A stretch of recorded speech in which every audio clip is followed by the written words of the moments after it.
ጤና ይስጥልን ተከብራችሁ የብሬዲዮ ቤተሰቦችና አድማጮች ዕለቱን ዜናዎች እናሰማችኋለን። ዜናው የምናሰማችሁን ሀብታሙ አስፋና ታምሩገናን ባለንበት ሰዓት አቆጣጠር የዛሬ ግንቦት 7 ቀን 2018 ዓ.ም ዜናዎችን ከማሰማታችን በፊት አርዕስተ ዜናውን እናስቀድማለን። የፋኖ የመልሶ ማጥቃት እርምጃ ያገዛዙ ሰላዮች፣ የትግራይ ቀውስና መመሪያው፣ አብይና ኮሚሽኑ፣ የባንኩ አገልግሎት መቋረጥ፣ አዲስ አበባ ላይ ሙስሊም ተማሪዎች ተቃውሞ፣ የኦሮሚያው ጥቃት፣ የህዝቡ ምሬትና የስሙላው ምርጫ፣ ኬንያና የታክሲ አሽከርካሪዎች አድማ የሚሉና ሌሎችም ወቅታዊ ዜናዎች አሉን። ዝርዝሩን እንሆ።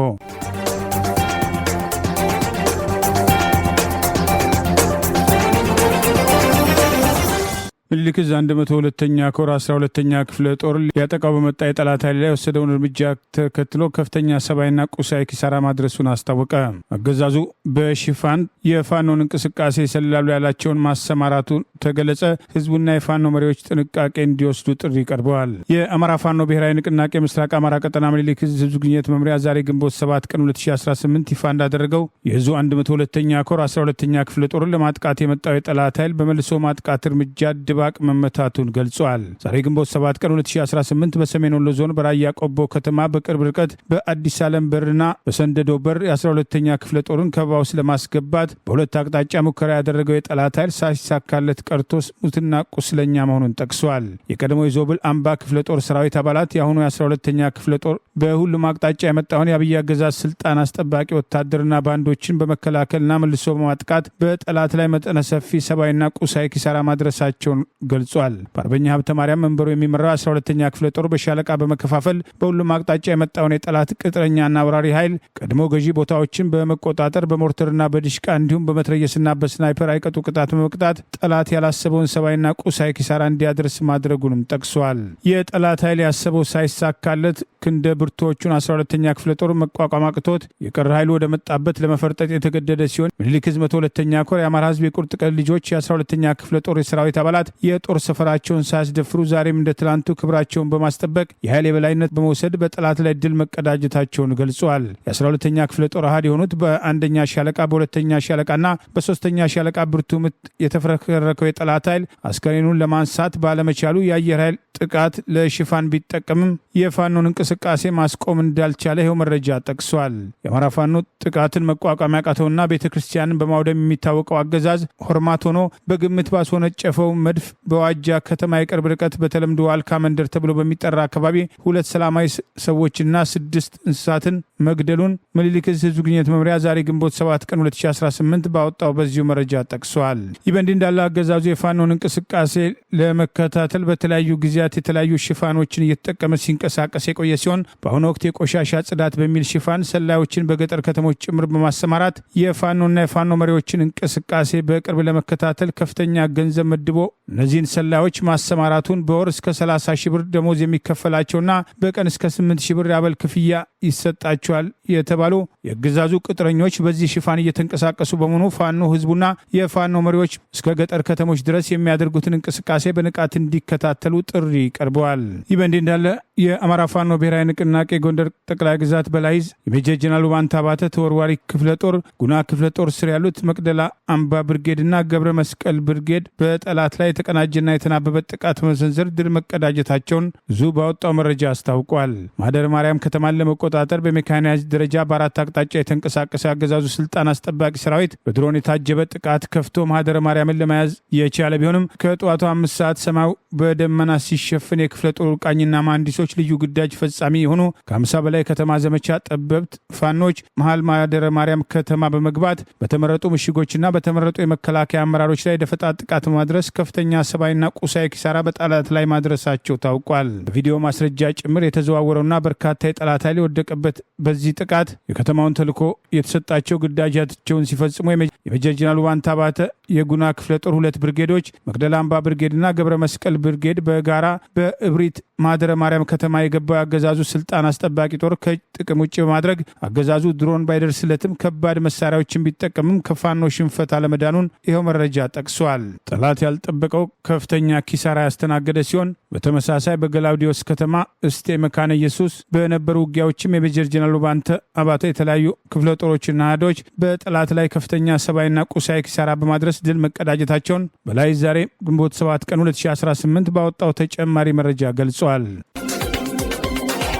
በትግራይ ክልል ጊዜያዊ አስተዳደር ፕሬዝዳንት በሌተና ጀነራል ታደሰ ወረደ የክልሉ የፖሊስ ኮሚሽነር ሆነው የተሾሙትም ጀነራል ገብረ አድሃና ነባሩ መንግስት መልሻለሁ ባለው በህወሓትም ከክልሉ የፖሊስ ኮሚሽነርነት ኃላፊነታቸው መነሳቱ ተገለጸ።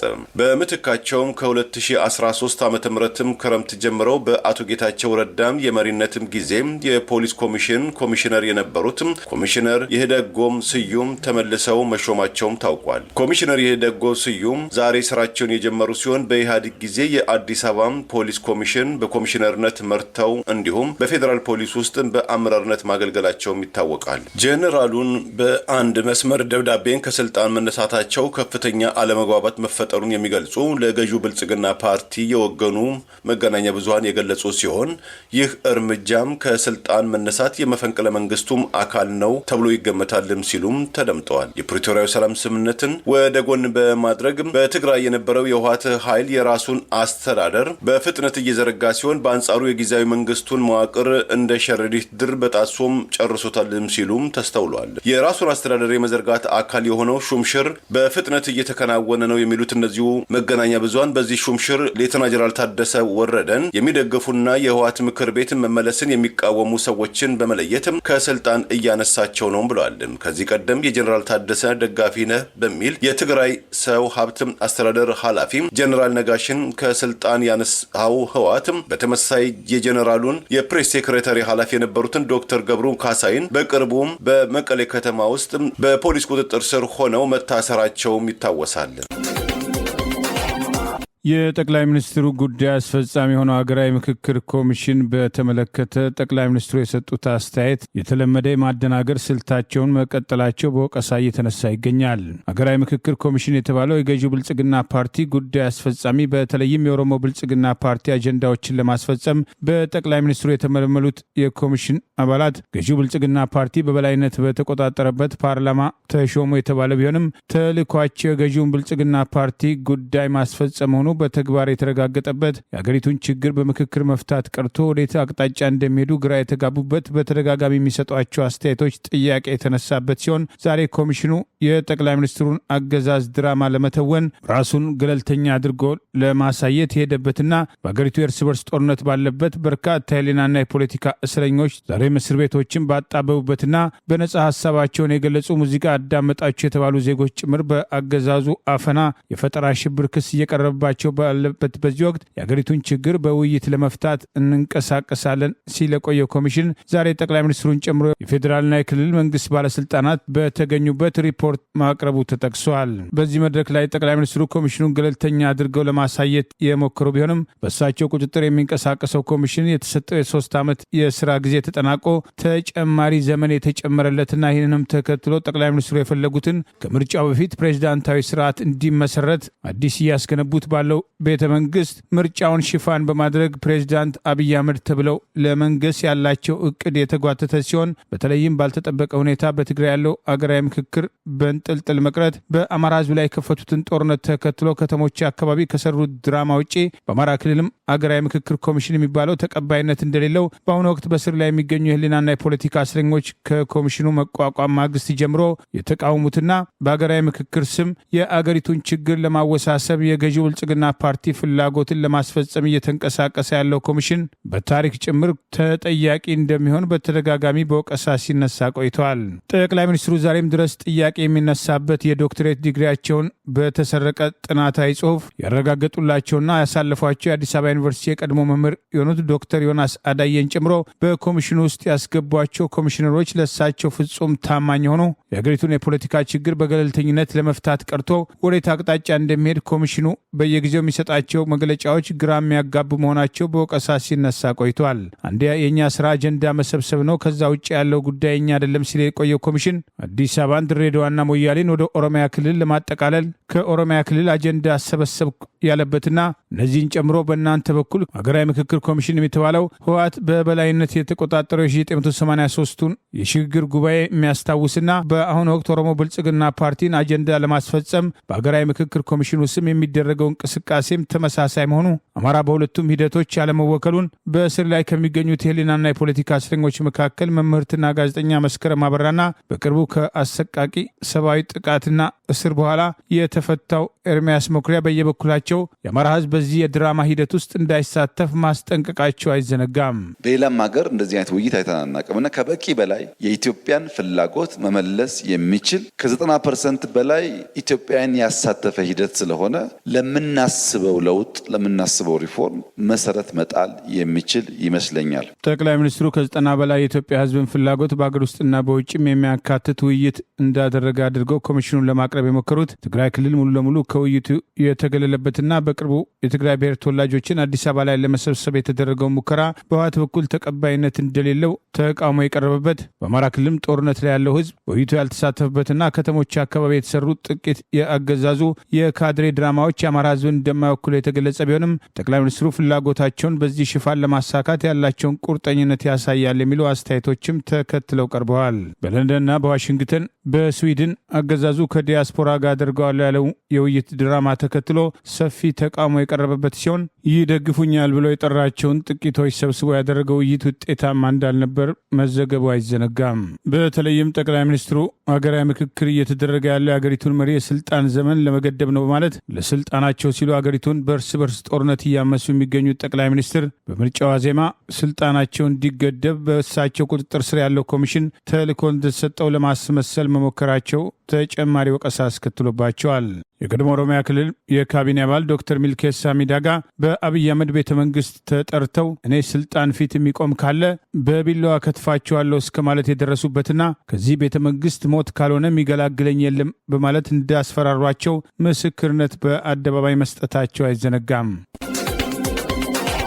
የአማራ ባንክ የባንኪንግ ሲስተሙን ለማጎልበት በማለት ለቀጣዩ 2 ቀናት ለደንበኞቹ ወሳኝ የሆኑ የባንኪንግ አገልግሎቶችን መስጠትም እንደሚያቆም አስታወቀ። ባንኩ ለደንበኞቹ ባስተላለፈው አጭር መልእክትም የባንኩን ሲስተም ለማሰልጠን ያወጣውን እቅድም ተግባራዊ ለማድረግ በማለትም ከዛሬ አርብም በኢትዮጵያ የሰዓት አቆጣጠር ከጠዋቱ 12 ሰዓትም እስከ እሁድም እኩለ ቀን ድረስም የባንኩ ደንበኞችም ከቅርንጫፍ ባንኮች አገልግሎትም አያገኙ የሞባይል ባንኪንግ አገልግሎትም በግድግዳዎች ላይ ያሉ በማሽን የሚሰሩትም የገንዘብ ወይም አውቶሜትድም ቴለር ማሽኖች ወይም ኤቲኤሞችም እንደዚሁ አገልግሎት አይሰጡም። የዛሬ 4 ዓመትም በወርሃ ሰኔ ወይም በፈረንጆቹ ጁን 18 2022 የአውሮፓ ቁጥጥር ወደ ኢትዮጵያ የባንኪንግ ገበያ ውስጥ የገባው የአማራ ባንክ ዓመታዊ የስራ ክንውኑን በተመለከተ ባለፈው ወር እንዳስታወቀው ከታክስ በፊት 1.82 ቢሊዮን ብር ትርፍ ማግኘቱን ይህም ውጤትም ባለፈው ዓመት ከተመሳሳይ ወቅት ጋር ከነበረው 655 ሚሊዮን ብር ትርፍ ጋር ሲነጻጸር የ178% ጭማሪ ማሳየቱን ገልጿል። አጠቃላይ የሀብትም ክምችቱንም በተመለከተ እንዲሁ ባለፈው ዓመት ከነበረው 4 ቢሊዮን ብር ወደ 53 ቢሊዮን ብር ከፍ ማለቱን አስታውቋል። ከ165,000 በላይ ሼርሆልደሮችን በመያዝ በኢትዮጵያ የግል ባንክ ታሪክ ውስጥ አውራ ባንክ የሆነው የአማራ ባንክ በተለያዩ የኢትዮጵያ አካባቢዎች ውስጥ ከ73 በላይ ቅርንጫፎች እንዳሉትም መረጃዎች ይገልጣሉ። የአዲስ አበባ ዩኒቨርሲቲ ሂጃብ ያደረጉ ተማሪዎች ማምሻውን በፌዴራል ፖሊስ ተከበው ማስጠንቀቂያ ተሰጣቸው። ከዚህ በኋላ ሂጃብ ለብሳችሁ ለመንቀሳቀስ ብትሞክሩ እንጨፈልቃችኋለን የሚል ማስጠንቀቂያ እንደተሰጣቸውና ከፍተኛ ውጥረት እንደነበር ታውቋል። በአዲስ አበባ ዩኒቨርሲቲ ለወትሮው ሂጃብ ይለብሱ የነበሩ የሙስሊም ተማሪዎች ዛሬ ማምሻውን የፌዴራል ፖሊስ አባላት ከበላይ ተሰጠን ያሉትን ትዕዛዝ ተከትሎ ሂጃብ ለብሳችሁ ግቢ ውስጥ መንቀሳቀስ አትችሉም፣ ከዚህ በኋላ ሂጃብ ለብሳችሁ ግቢ ውስጥ የምትንቀሳቀሱ ከሆነ እንጨፈልቃቸዋለን በማለት ማስጠንቀቂያ የሰጧቸው ሲሆን ለሰዓታት በፖሊሶቹ ታግተው መቆየታቸውና ከፍተኛ ውዝግብ እንደነበር ታውቋል። ተማሪዎቹ ሂጃብ ለብሰን መማር መብታችን ነው፣ ከዚህ ቀደም ያልነበረ ትዕዛዝ ለምንድን ነው የሚሰጠው? ማነውስ የሚያናግረን ባለስልጣን? እናንተ ጸጥታ የምታስከብሩ ከሆነ አለቆቻችሁን ጠይቁና ምላሽ ስጡን ለማለት የሞከሩ ተማሪዎች ማስጠንቀቂያና ዛቻ የደረሰባቸው ሲሆን ከነዚህ መካከል በተለይ መብቴን እየጠየኩ ነው ምላሽ እፈልጋለሁ ያለች ተማሪ ከዚህ በኋላ ለብሳችሁ ለመንቀሳቀስ ከሞከራችሁ እንጨፈልቃችኋለን፣ የመጨረሻ ማስጠንቀቂያ ነው፣ አሁን ወደ ዶርማችሁ መግባት ትችላላችሁ ማለት ለሰዓታት ከታገቱ በኋላ መለቀቃቸው ታውቋል። የአዲስ አበባ ዩኒቨርሲቲ አስተዳደር የፌዴራል ፖሊሶች በጉዳዩ ላይ ጣልቃ እንዲገባ ጠይቋል የሚሉ ተቃውሞዎች እየቀረቡ ሲሆን ለወትሮ ለእስልምና እምነት ተከታዮች ሂጃብ አትልበሱ ተብሎ በአክሱም የነበረውን ጫና በተመለከተ ድምጻቸውን ሲያሰሙ የነበሩ የአገዛዙን ስልጣን ለማስቀጠል የሚንቀሳቀሱና መጅሊሱን በኦሮሞ የበላይነት እንቆጣጠራለን የሚሉ ወገኖች በአዲስ አበባ ዩኒቨርሲቲ ዛሬ ማምሻውን የተፈጠረውን እርምጃ ተከትሎ በጉዳዩ ላይ አስተያየት ከመስጠት ተቆጥበዋል። ሃይማኖትን ሽፋን በማድረግ የአገዛዙን ዘረኛ አጀንዳ ለማስፈጸም በሃይማኖት መካከል ጥርጣሬ ለመፍጠርና በተለይም ከእስልምና እምነት ጋር በተያያዘ በተለያዩ ክልሎች የሚፈጠሩ ጉዳዮችን ከሚገባው በላይ በማጋነን ሁኔታውን ለማጋጋል የሚሞክሩት እነዚህ የስርዓቱን አጀንዳ በሃይማኖት ሽፋን እያስፈጸሙ የሚገኙ ናመዲን ጀበል በአዲስ አበባ ዩኒቨርሲቲ ዛሬ ማምሻውን የነበረውን ሁኔታ በተመለከተ አስተያየት አለመስጠታቸው ተጨማሪ ጥያቄ አስነስተዋል።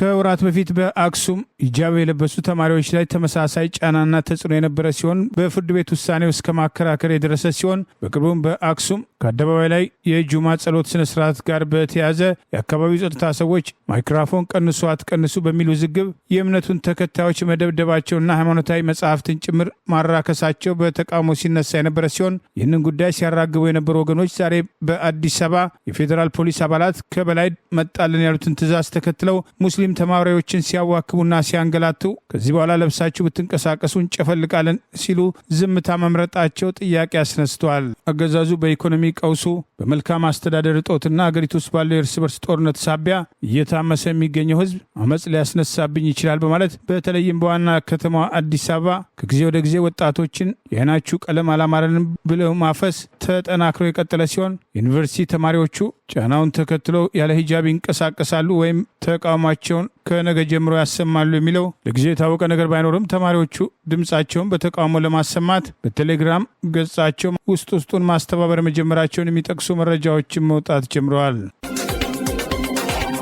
በኦሮሚያ ክልል በአሽከርካሪዎች ላይ የሚፈጸመው ጥቃት አፍኖ መውሰድ ከአገዛዙ ደንብ አስከባሪዎች ጋር በቀጥታ መገናኘቱን የሚጠቅሱ ተጨማሪ መረጃዎች ወጥተዋል። ከምዕራብ ሐረርጌ እስከ አዳማ ናዝሪት የተዘረጋ የማፊያ መዋቅር በአገዛዙ ባለስልጣናት፣ የጸጥታ ሰዎችና ሲቪል ለብሰው በታጣቂ ስም በሚንቀሳቀሱ መካከል በተደራጀ መንገድ የሚፈጸመውን ብድና ተጠናክሮ መቀጠሉን፣ ሰሞኑን የተፈጸሙ ድርጊቶችና በዚህ ሳቢያ የሰው ሕይወት መጥፋቱን፣ በርካቶች ታግተው መወሰዳቸውና ያሉበት ሁኔታ እንደማይታወቅ ተገለጸ።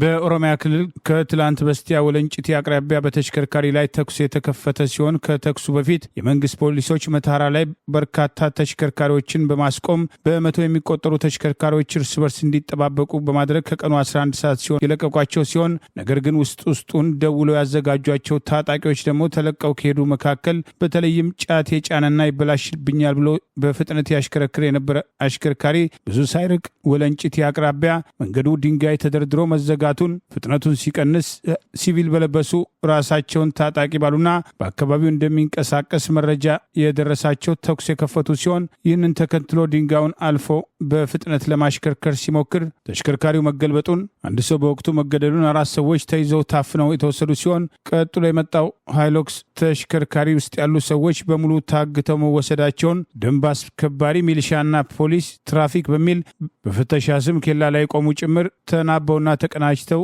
የዜጎችን ሕይወትና ንብረት መንጠቅ፣ ለከፋ አደጋ ማጋለጥና አግተው እየወሰዱ ገንዘብ ላይ ያልተሰጣቸውን ገሎ መጣል ግልጽ ማሳያ መሆኑ ተጠቅሷል። ከምዕራብ ሐረርጌ እስከ አዳማ ናዝሪት የተዘረጋው የማፊያ መዋቅር ገለምሶና በደሳ ላይ ተሽከርካሪዎች ሲወጡ ወደፊት ጥቆማ መረጃ እንደሚሰጥና መታራ ላይ በፍተሻ ስም አስቁመው እስከፈለጉት ሰዓት ያቆያሉ። ሲለቋቸው ደግሞ መንገድ ላይ ለሚጠብቁት አካላት መረጃ ይሰጣል። እነዚህ መንገድ ዘግተው ይጠብቁና የሰው ሕይወት ይነጥቃሉ፣ አግተው ይወስዳሉ፣ ተደራድረው ገንዘብ ተቀብለው ይለቃሉ፣ ገንዘብ ያልሰጧቸውን ገለው ይጥላሉ። ይህ ዛሬም እየተፈጸመ ያለ ነው። በክልሉ በመንግስት መዋቅር የሚፈጸመው እገታና ዝርፊያ፣ ስርዓት አልበኝነት ከጊዜ ወደ ጊዜ የተጠናከረ መሄዱ ግልጽ ማሳያ ነው ተብለዋል። ከጥቃቱ በተአምር አምልጠው ጫካ ውስጥ አድረው ጠዋት ለመጓዝ የቻሉ የሰጡትን መረጃ ያጋለጡ ሲሆን በጊዜው ከነጋ በኋላ ያነሱትን ቪዲዮ ጭምር አጋርተዋል። በኦሮሚያ ክልል የሚፈጸሙ ማንነትና ብሔር ተኮር ጥቃቶች ብቻ ሳይሆን በተደራጀ መንገድ የሚፈጸሙ ዝርፊያዎች፣ መንገድ ላይ የሚደረጉ እገታዎች የክልሉ ባለስልጣናት፣ የጸጥታ ኃላፊዎችና የአካባቢው አመራሮች ካደራጇቸው ቡድን ጋር በጥቅም ትስስር የሚፈጽሙት ተግባር መሆኑን በተደጋጋሚ የሚታገቱ ሰዎች ገንዘብ እንዲያስገቡ የሚጠየቁት በህጋዊ ባንክ አሰራር ጭምር ሲሆን ይህንን ተከትሎ አገዛዙ ተቆጣጥሮ ህግና ስርዓት አለማስከበሩ በተደጋጋሚ በቅሬታ ሲነሳ ቆይተዋል።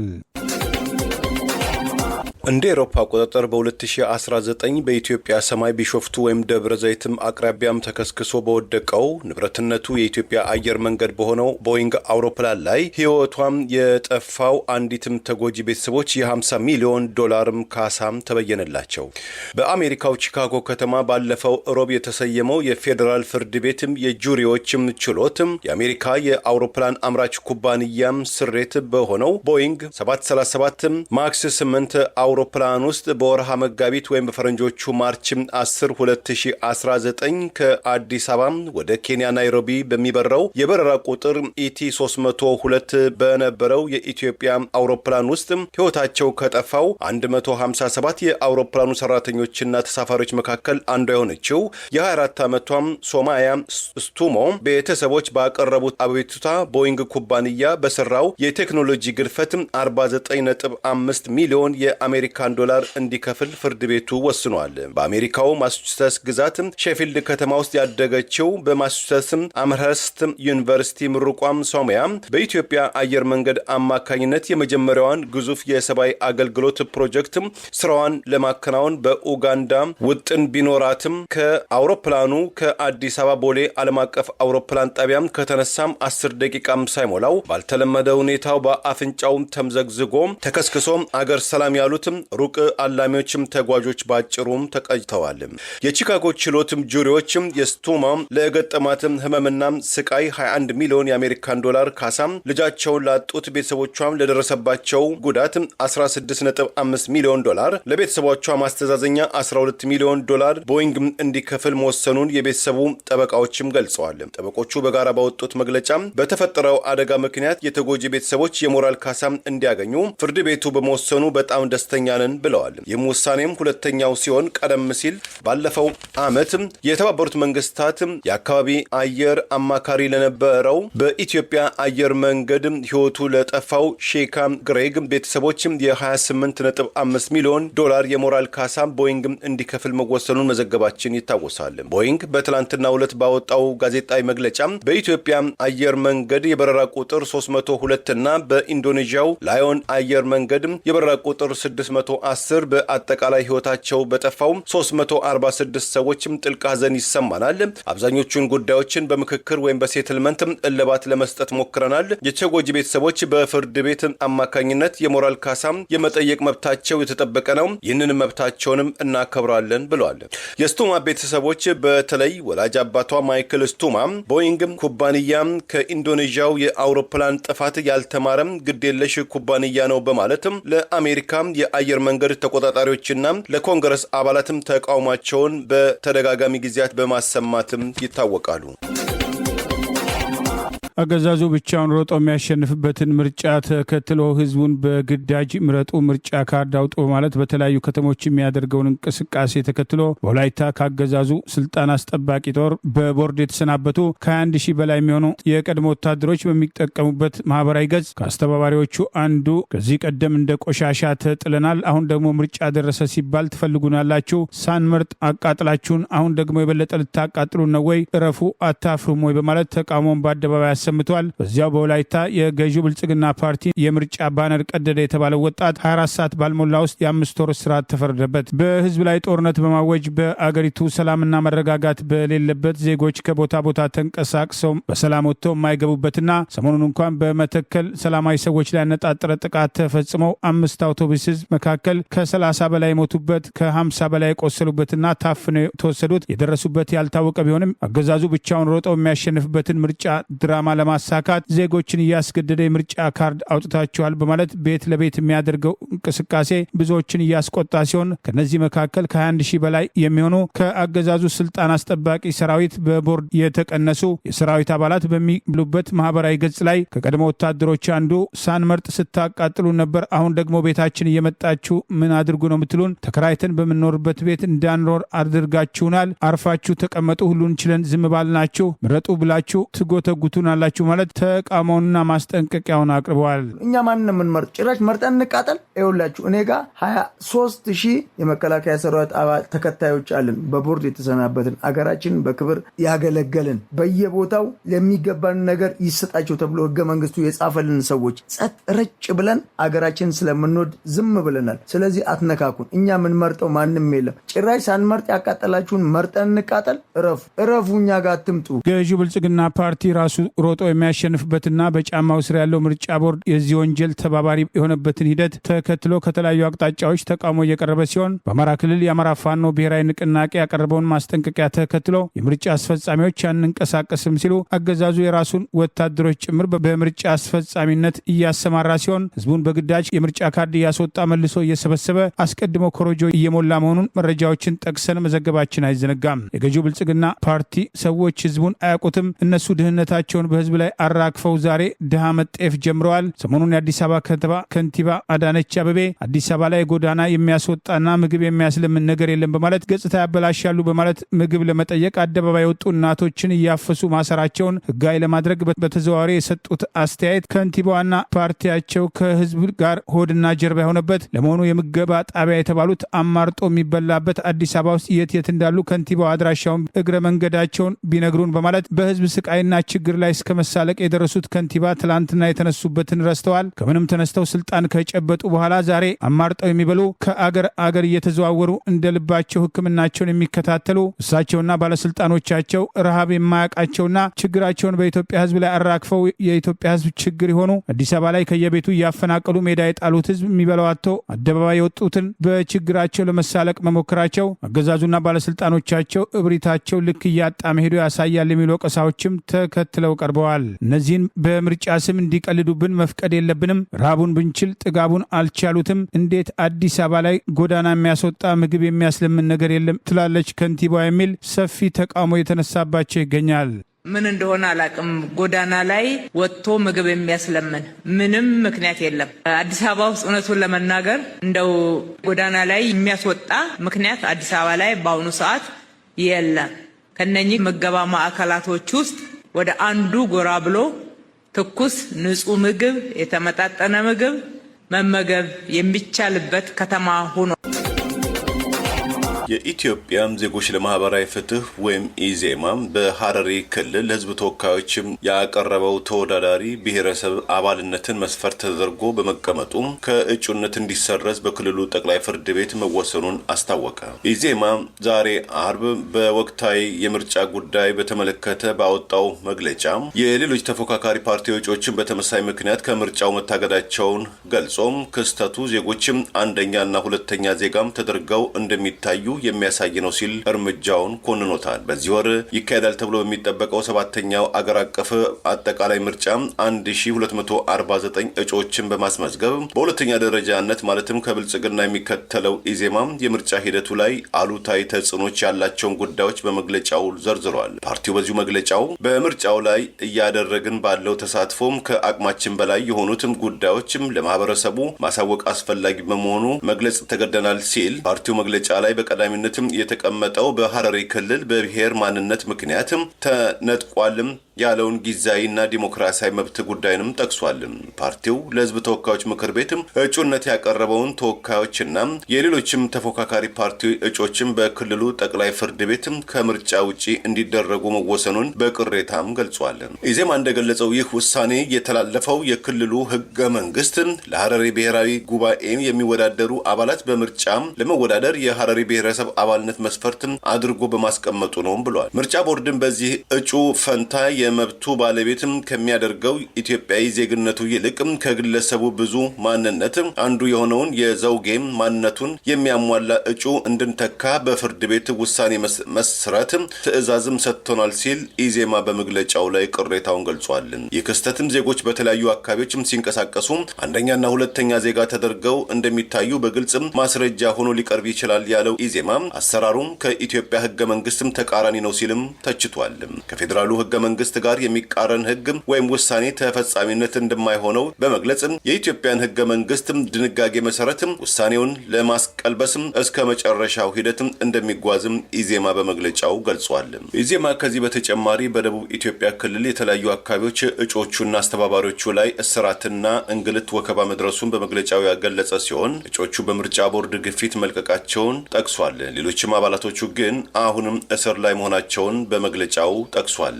በተለያዩ የኢትዮጵያ አካባቢዎች በፓርቲው አባላትና ደጋፊዎች ላይ ዛቻ እንደዚሁም ማስፈራሪያዎች እየተፈጸመ መሆኑን የገለጸው ኢዜማ መንግስት በየሚዲያው በሚያደርገው ዲስኩር የሚገልጸውን ምርጫውን ዲሞክራሲያዊ ማድረግ በተግባር እንዲያረጋግጥና በደረጃውም የሚገኙ ካድሮቹም ሀይ እንዲላቸው እናሳስባለን ሲልም አስጠንቅቋል።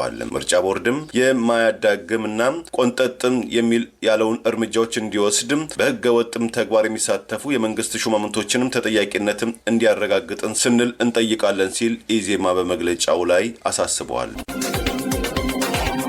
በሰሞኑ በህዝብ ማመላለሻ 4 ተሽከርካሪ መንገደኞች ላይ በተሰነዘረ ጥቃት ከሞቱት መካከል ከነ ህፃን ልጇ የተገደለችው እናቷ መታመማቸውን ተከትሎ ከ13 ዓመት በኋላ እናቷን ሳላያቸውን እንዳይሞቱ በሚል እየተጓዘች በነበረበት ወቅት ህይወቷ ማለፉን ባለቤቷ ልጅና ሚስቱን ማጣቱን ተከትሎ ራሱን እንዳይጎዳ ሌሎችንም እንዳይጎዳ ታስሮ እንደሚገኝ የቅርብ ቤተሰብ አባል ገለጸ። እናትና ልጅን ጨምሮ ከ30 በላይ ሰዎች የተገደሉበት የመተከል ጥቃትን በተመለከተ ተጨማሪ ዝርዝር መረጃዎች ይፋ ሆኑ። በጥቃቱ እስከ 35 የሚሆኑ ሰላማዊ ሰዎች መገደላቸው፣ ከ50 በላይ ሰዎች መቁሰላቸው ጥቃቱን በተመለከተ አስቀድሞ የዘገብን ሲሆን ቢቢሲ ዛሬ ጥቃት ከደረሰባቸው ሟቾች መካከል የ4 ዓመት ህፃንና ፀሐይነሽ አሚሳ የተባለችው እናት የሚገኙ ሲሆን በልጁና ባለቤቱ ሞት የተነሳ ባለቤቷ በአሁኑ ወቅት ሌሎችንም ራሱንም እንዳይጎዳ ታስሮ እንደሚገኝ ባወጣው ዝርዝር ዘገባ ገልጿል። ፀሐይነሽ ህመም ላይ ያሉ እናቷን ለመጠየቅ ህፃን ልጇን ይዛ ወደ ቡለን ወረዳ እየተጓዘች በነበረችበት ጊዜ ታጣቂዎች በፈጸሙት ጥቃት ከነ ልጇ የተገደለች ሲሆን ከዚህ ቀደም አባቷን ሳታይ ስለሞቱባት እናቷን ሳላያት እንዳትሞት በማለት ከ13 ዓመታት በኋላ እናቷን ልታይ ሄደች ነበር ሲሉ አንድ የቤተሰብ አባል ከልጇ ጋር እንደወጣች የቀረችበትን አጋጣሚ ማስረዳታቸውን ይኸው ዘገባ ጠቅሷል። የቤተሰብ አጋዥና ወንድሞቿን የምታስተዳድር እንደሆነች የተናገሩት ቤተሰቡ ያላለቀሰ ህዝብ የለም በማለት የእናትና ልጅ ግድያ በማህበረሰቡ ዘንድ ከፍተኛ ሀዘንና ድንጋጤ መፍጠሩን ገልጸዋል። ሚስቱና ልጁ በታጣቂዎች የተገደሉበት ባለቤቷ በከፍተኛ ሀዘን ምክንያት በመረበሹ ራሱና ሌሎችን እንዳይጎዳ በሚል ታስሮ እንደሚገኝ የቤተሰቡ አባል ተናግረዋል። ቢቢሲ ያነጋገራቸው ሁሉም ነዋሪዎችና እማኞች የሟቾች በስፍራ ያለው ሁኔታ ሟቾችን ወደ መኖሪያ አካባቢ ለማጓጓዝ አመቺ ባለመሆኑ ቀብራቸው ጥቃቱ በደረሰበት ቦታ ቤተሰቦቻቸውና ዘመዶቻቸው ሳይገኙ መፈጸሙንም ገልጸዋል። በአካባቢው ባለው የጸጥታ ስጋት ምክንያት አልተረጋጋም፣ መስመሩ አያሳልፍም በማለት ያለውን ሁኔታ የገለጹ አንድ ነዋሪ የሟቾቹ ቀብር ጥቃት በደረሰበት ቦታ በአንድ ላይ በጅምላ መፈጸሙንም ጠቅሰዋል። አንድ ነዋሪ በጥቃቱ ከተገደሉት ከ30 በላይ ሰዎች በተጨማሪ 57 የሚሆኑ ሰዎች መቁሰላቸውን ከጥቃቱ ከተረፈ የቤተሰብ አባል ማረጋገጡንም ጠቅሷል። የፓዌ ሆስፒታል ስራ አስኪያጅ አቶ ነመራ ኢተቻ በጥቃቱ የቆሰሉ 2 ሰዎች በሆስፒታሉ ድንገተኛ ሕክምና እየተደረገላቸው እንደሚገኝ አረጋግጠዋል። 2 ዘመዶቻቸው ከጥቃቱ መትረፋቸውን የተናገሩት የግልገል በለስ ነዋሪ የበርካቶችን ሕይወት የቀጠፈውን ጥቃት ሲገልጹ ምንም ምክንያት የለውም፣ መዝረፍና መግደል ነው ዓላማቸው ሲሉ ተናግረዋል። የአካባቢው ነዋሪዎችና እማኞች ጥቃቱን የፈጸሙት ከመንግስት ጋር ሰላም ስምምነት አድርገው የነበሩና አቶ ሞክሪያ ቢሳ በተባለ ግለሰብ የሚመሩ የጉምዝ ታጣቂዎች መሆናቸውን የገለጹ ሲሆን የአካባቢው ህዝብ ተወካዮች ምክር ቤት አባሉ ዶክተር መብራቱ አለሙ በበኩላቸው የጥቃቱ ፈጻሚዎች ራሳቸውን የጉምዝ አንድነት ኃይል ብለው የሚጠሩ ታጣቂዎች ናቸው ሲሉ ተናግረዋል። የህዝብ እንደራሴው እንደሚሉት ታጣቂዎቹ ወደ ሰላም ተመልሰው ነበር፣ አሁን የራሳቸውን ጦር አደራጅተው ወደ ሱዳንም ገባ ወጣ የሚሉ ናቸው ሲሉ ተናግረዋል። ጉባና ግልገል በለስ መሃል ላይ ብዙ የተደራጁ ሽፍቶች ያሉ ማለት መንግስት የጠናከረ ጥበቃ እንዲያደርግ አቤቱታ ማቅረባቸውን ጠቅሰው በቀጣይ መኪና መግባት አይችልም፣ አሁንም መንገዱ ዝግ ነው፣ ጥንቃቄ የሚያስፈልግ ነው ሲሉ ተናግረዋል። አገዛዙ ህዝብ ላይ ጦርነት ከፍቶ ሰላማዊ ሰዎችን እየጨፈጨፈ የሚገኝ ሲሆን ህግና ስርዓት ማስከበር ዜጎች በሰላም ወጥተው የሚገቡበት ሁኔታ አለመኖር ተከትሎ አገሪቱ ከጊዜ ወደ ጊዜ ወደ አደገኛ አጣብቅኝ ውስጥ እየገባችና እየፈረሰች ነው የሚሉ ወቀሳዎችን ወደ ጎን በማድረግ በነጻ አስተያየታቸውን የሰጡ ወገኖችን የሚያሳድደው አገዛዝ ሕግና ስርዓት ማስከበር ያልቻለ ስልጣኑ በአዲስ አበባና በ4 ኪሎ የተከለለ በህዝብ ላይ የሚደርሱ ጥቃቶች ጀርባ እጁ ያለበት መሆኑ በተደጋጋሚ በወቀሳ ሲነሳ ቆይተዋል። ሰሞኑን በመተከል የደረሰውን ጥቃት በጊዜው በተከታታይ መዘገባችን አይዘነጋም።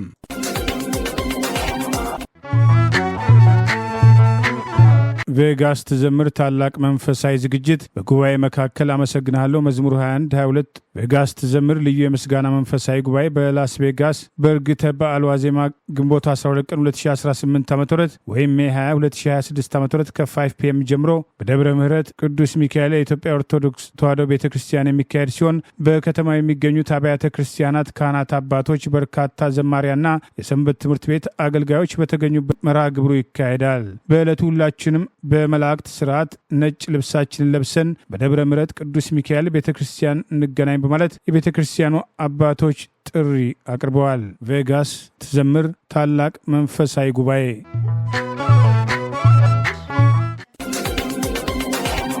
ለሁለት ቀናት በህንድ በቆየው የብሪክስ የውጭ ጉዳይ ሚኒስትሮች ስብሰባ የመካከለኛው ምስራቅ ሁኔታን በተመለከተ በተወሰኑ አባላት መካከል በተፈጠረው የተለያየ አመለካከትም የተነሳ የጋራ መግለጫም ሳይወጣ መጠናቀቁ አዘጋጇ ህንድ አስታወቀች።